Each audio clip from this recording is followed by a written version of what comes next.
사도신경으로 신앙 고백하심으로 6월 26일 금요일 새벽 기도회를 시작하겠습니다. 전능하사 천지를 만드신 하나님 아버지를 내가 믿사오며 그 외아들 우리 주 예수 그리스도를 믿사오니 이는 성령으로 잉태하사 동정녀 마리아에게 나시고 본디오 빌라도에게 고난을 받으사 십자가에 박혀 죽으시고 장사한 지 사흘 만에 죽은 자 가운데서 다시 살아나시며 하늘에 오르사 전능하신 하나님 우편에 앉아 계시다가 저리로서 산자와 죽은 자를 심판하러 오시리라. 성령을 믿사오며 거룩한 공예와 성도가 서로 교통하는 것과 죄를 사하여 주시는 것과 몸이 다시 사는 것과 영원히 사는 것을 믿사옵나이다. 아멘. 예, 우리 찬송가 220장 찬송하겠습니다. 찬송가 220장 사랑하는 주님 앞에 다 같이 찬송하겠습니다. 사랑하는 주님 앞에 형제 자매 한 자리에 크신 은혜 생각하며 즐거운 찬송 부르네. 내 주 예수 본을 받아 모든 사람 내 몸같이 항상 근심 위로하고 진심으로 사랑하세. 사랑하는 주님 앞에 온갖 충성 다 바쳐서 괴로우나 즐거우나 주님만 힘써 섬기네. 우리 주님 거룩한 손 제자들의 발을 씻어 남 섬기는 종의 도를 몸소 행해 보이셨네. 사랑하는 주님 예수 같은 주로 섬기나니 한 피바다 한 몸 이룬 형제여 친구들이여 한 몸같이 친밀하고 마음으로 하나 되어 우리 주님 크신 뜻을 지성으로 준행하세. 기도하겠습니다. 참 좋으신 하나님 아버지, 우리를 주 앞에 부르시어 주님을 찬양케 하시고 주의 말씀을 듣게 하시니 참으로 감사합니다. 우리는 늘 주님을 온전히 바라보고 의지하기보다 자꾸 세상으로 또 나 자신에게 시선이 돌려지고 그것에 집중하고 있습니다. 그럼에도 우리의 시선을 돌이켜 하나님과 하나님이 다스리시는 하나님의 나라, 또 하나님께서 우리에게 베풀으신 그 은혜가 무엇인지 날마다 상기시켜 주셔서 감사합니다. 우리가 세상의 기준처럼, 세상이 추구하는 것처럼 자꾸 없는 것에 집중하다 보면 하나님께 감사하지 못하고 원망하고 불평할 수밖에 없음을 고백합니다. 그러나 우리가 우리에게 주어진 예수 그리스도, 그리고 그리스도를 통하여 우리에게 주어진 그 하늘의 영원한 상급을 날마다 묵상하고 생각할 때에 이 세상에서 비록 볼품없을지라도 영원한 하나님 나라에 속한 하나님의 백성이요 하나님의 자녀임에 감사할 수 있습니다. 아버지, 우리가 모르는 사이에 자꾸 세속화되어 세상의 그 기준 그것으로 우리를 평가하고 우리의 만족을 채우려고 하는데, 그것이 아니라 하나님 한 분으로 인하여 즐거워하고 하나님으로 인하여 만족하는 참된 하나님의 백성 되게 하옵소서. 그리하여 세상의 것이 다 없을지라도 오직 주님 한 분만으로 인해 감사하며 살아가는 그 이유를 찾게 하옵소서. 하나님 말씀을 듣습니다. 성령 하나님께서 조명하여 주셔서 주의 뜻이 무엇인지 알게 하시고 주의 뜻이 주 뜻에 온전히 순종하게 하옵소서. 감사드리며 예수님의 이름으로 기도합니다. 아멘. 예, 하나님 말씀을 다 같이 보겠습니다. 로마서 16장 3절부터 5절까지만 오늘은 보겠습니다. 로마서 16장 3절에서부터 5절 말씀,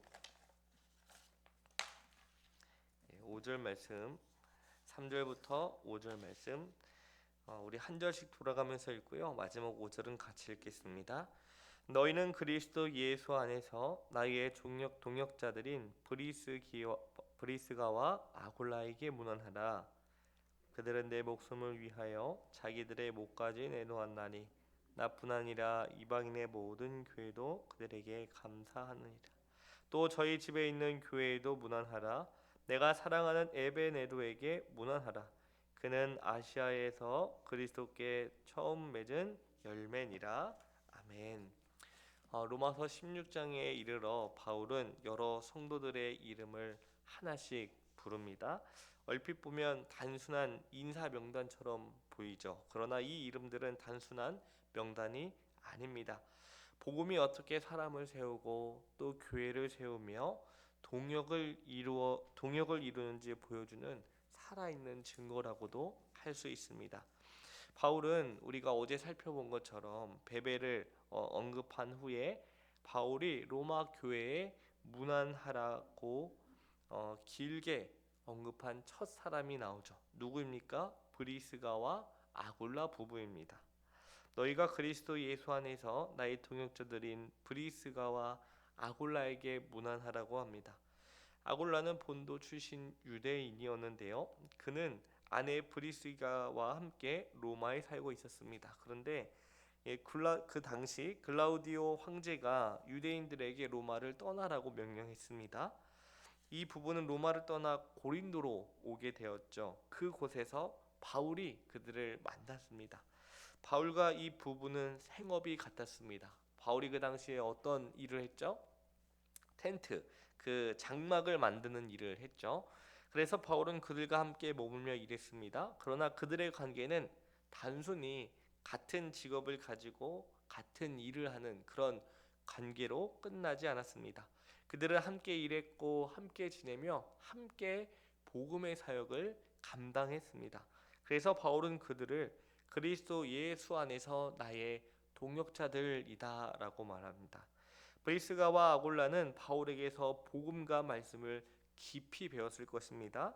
그리고 그 배움은 실제 사역으로 나타났습니다. 사도행전 18장에 보면 알렉산드리아 출신의 아볼로가 에베소에 와서 담대하게 말씀을 전했습니다. 아볼로는 어떤 사람이었을까요? 바로 언변이 좋고 성경에 능통한 사람이었습니다. 그러니까 말을 잘하는 사람, 가르치는 것을 매우 잘하는 사람이었어요. 그리고 성경에 능통했습니다. 그런데 문제가 있었어요. 요한의 세례만 알따름이더라. 그러니까 요한의 세례 이후 예수님께서 행하신 일들, 십자가에서 죽으시고 부활하시고 그 오순절 강림 때 성령님이 오신 거를 아직 잘 모르는 상황이었어요. 그때 이 브리스가와 아굴라가 그를 데려가서 하나님의 도가, 이 말씀이 무엇인지를 더 정확하게 확실하게 풀어주었다라고 말합니다. 대단하지 않습니까? 이제 열심히 성경을 잘 가르치는 사람 딱 그걸 들어요. 경청해서 듣습니다. 그리고 그분이 뭔가 잘 모르는 것 같으니까 따로 불러서 정확하고 확실하게 풀어줬다고 말합니다. 누구를요? 언변에 능통하고 성경을 잘하는 아볼로를 데려다가 그렇게 가르쳐줬습니다. 여기서 우리는 이 부부의 신앙이 어떠한지를 알 수 있죠. 그들은 단지 바울 곁에서 도움만 받던 사람이 아니었습니다. 바울에게 말씀을 배웠고요. 그 말씀을 분별했고요. 말씀을 더 정확하게 가르칠 수 있을 만큼 아주 성장한 사람이었습니다. 복음은 이 부부를 단순한 생업의 사람에서 말씀의 사람으로 세웠죠. 바울이 이 부부를 어떻게 만났다고 아까 말씀드렸죠. 고린도 교회에서 고린도로 와가지고 그 장막을 만드는 일로 이 만남이 시작됐지만 이 말씀이 복음이 결국 그 부부를 복음의 사역자로 믿음의 동역자로 하나님의 사람으로 온전히 세웠다라는 겁니다. 또한 이 부부의 집은요 복음의 장소가 되었습니다. 고린도에서 바울과 함께 사역한 뒤 그들은 에베소에 머물렀습니다. 그래서 고린도전서 16장에 보면 그들의 집에 다 같이 모이는 거예요. 그래서 이후 로마서 16장에서도 바울은 그들의 집에 있는 교회에도 문안하라라고 말합니다. 그들의 가정은 단순한 사적인 공간이 아니라 성도들이 함께 모여 함께 예배하고 말씀을 배우는 한마디로 교회였다는 거죠. 교회. 바울은 이 부부의 헌신을 이렇게 말합니다. 그들은 내 목숨을 위하여 자기들의 목까지 내놓았다. 우리는 이것이 정확하게 언제 어떤 사건을 가르치는지 알 수 없습니다. 그러나 분명한 것은 이거죠. 브리스가와 아굴라는 바울을 위해 말로만 동역한 사람들이 아니었다라는 겁니다. 그들은 바울의 생명을 위해 자기의 생명까지 위험에 내놓을 만큼 복음 사역에 깊이 참여한 사람들이었습니다. 바울은 이어서 말합니다. 나뿐 아니라 이방인의 모든 교회에도 그들에게 감사한다.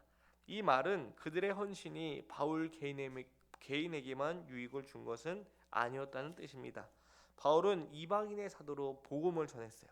그러므로 바울을 돕고 그의 생명을 지킨 일은 결국 이방인의 여러 교회에도 유익이 되었다는 겁니다.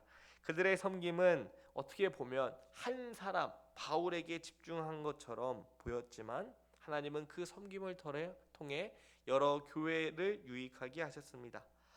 우리는 브리스가와 아굴라를 통해 복음 안에서 성도가 어떻게 자라가는지를 볼 수 있습니다.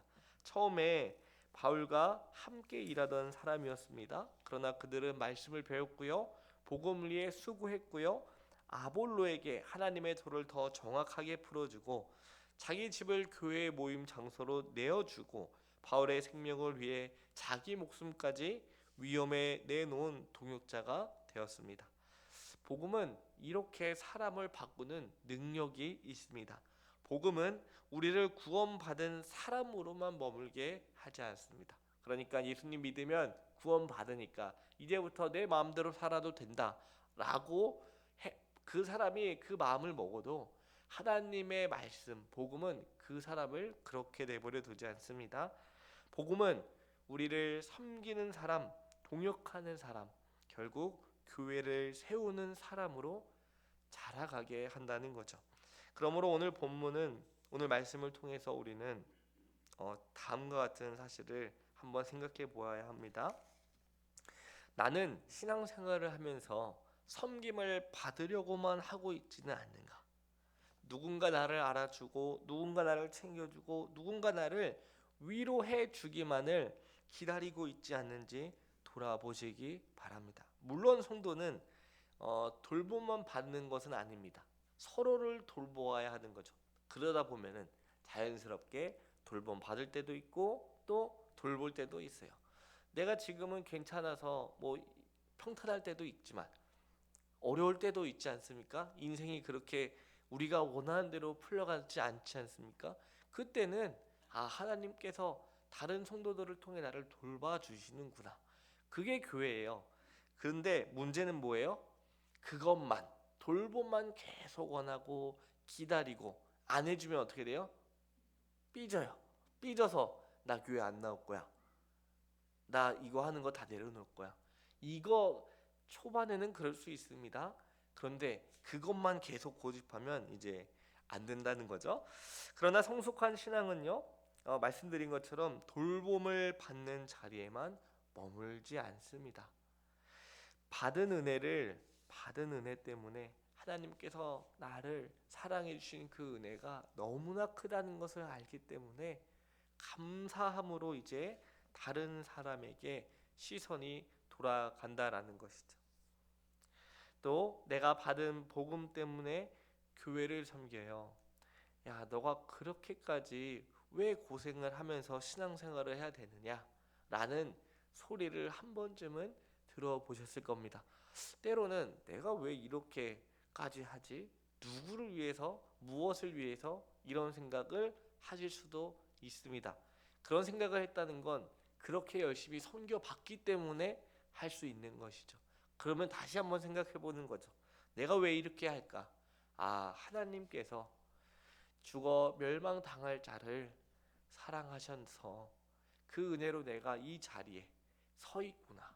이전에는 다른 사람이 아니라 오로지 내가 잘 먹고 잘 살고 내가 인정받고 돌봄받고 섬김받기를 원하고 기대하며 기다리던 사람이었는데, 이제는 그런 게 아니라 다른 누군가를 헤아리며 섬김으로 기쁨을 얻게 하는 사람으로 하나님이 나를 자라게 하셨구나라는 것을 알았기 때문에 내가 다른 누군가를 섬길 수 있는 것입니다.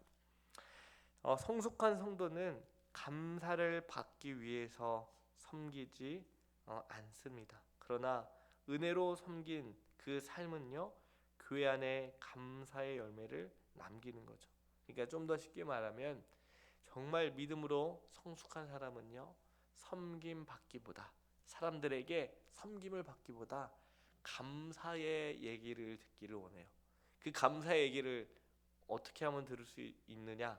섬길 때 들을 수 있다라는 것이죠. 물론 감사의 그 내용을 듣기 위해 그 목적으로 섬기는 것은 아니지만, 섬김 받기보다 섬김으로 감사의 소리를 듣는다라는 겁니다. 누가 그랬을까요? 브리스가와 아굴라가 그랬습니다. 그들은 자신을 드러내기 위해 섬기지 않았습니다. 그러나 바울은 그들을 기억했고 이방인의 모든 교회도 그들을 기억해서 그들에게 감사했습니다. 우리의 가정도, 우리의 일터도, 우리의 시간도, 우리의 은사도 모두 주님께 드려질 수 있습니다. 브리스가와 아굴라의 집이 교회의 자리가 되었듯이 우리의 삶도 복음의 통로가 될 수 있다는 거죠. 이거 전사님, 이제 내가 나이가 몇인데 예전에 내가 젊었을 때 힘 있을 때 다 했으니까 이제는 좀 쉬어야 되지 않느냐? 그렇지 않습니다. 하나님께서는 여전히 오늘도 우리를 위해 복음이 전해지게 하시고 그 전해진 복음을 통해 사람을 세우시고 결국 교회를 세워가십니다. 누가 하시죠? 하나님이 하십니다. 그렇기 때문에 우리도 충분히 가능하다라는 것입니다. 우리의 삶도 복음의 통로로 하나님께서 쓰시고 남는다라는 것이죠. 주님께서 우리를 복음 안에서 자라게 하셔서 섬김을 받는 데만 머무는 성도가 아니라 교회를 세우고 성도를 유익하게 하며 감사의 열매를 남기는 동역자로 서로를 세워주는 저와 여러분 되기를 간절히 기도합니다. 기도하겠습니다. 하나님 아버지, 감사합니다. 오늘 브리스가와 아굴라에게 무난하라라는 말씀을 통하여 하나님의 말씀이, 이 복음이 사람을 어떻게 세워가며 또 교회를 어떻게 세워가는지 살펴볼 수 있게 해주셔서 감사합니다. 그러고 보니 예전에 예수님을 믿기 전에는 오로지 나만을 생각하고 오로지 나로 끝나는 그런 사람, 내가 인정받고 내가 손해받지 않으며 내가 더 섬김을 받으려고 했던 그런 사람이었는데, 하나님의 말씀이, 복음이 나를 변화시켜 구원하게 하고 그 구원으로 끝나는 것이 아니라 내가 받은 사랑을 다른 사람에게 나눠주고 섬기고 세움으로 마침내 교회를 건강하고 든든하게 세워가는 그런 사람으로 우리를 바꾸게 함을 보았습니다. 하나님께서 우리를 사랑하신 것 같이 우리도 서로 사랑하여 하나님의 말씀으로 사람을 세우게 하시고 교회를 세워 든든하게 하나님 나라를 세워나가게 하옵소서. 이제 또 주님 앞에 나아갑니다. 우리의 모든 형편을 하시는 하나님 아버지, 우리가 주님께 간구할 때 응답하여 주시고 무엇보다 하나님 한 분만으로 인하여 즐거워하는 우리 모두 되게 하옵소서. 감사드리며 예수님의 이름으로 기도합니다. 아멘. 하늘에 계신 우리 아버지여, 이름이 거룩히 여김을 받으시오며 나라의 임하옵시며 뜻이 하늘에서 이룬 것 같이 땅에서도 이루어지이다. 오늘날 우리에게 일용할 양식을 주옵시고 우리가 우리에게 죄 지은 자를 사하여 준 것 같이 우리 죄를 사하여 주옵시고 우리를 시험에 들게 하지 마옵시고 다만 악에서 구하옵소서. 대개 나라와 권세와 영광이 아버지께 영원히 있사옵나이다. 아멘.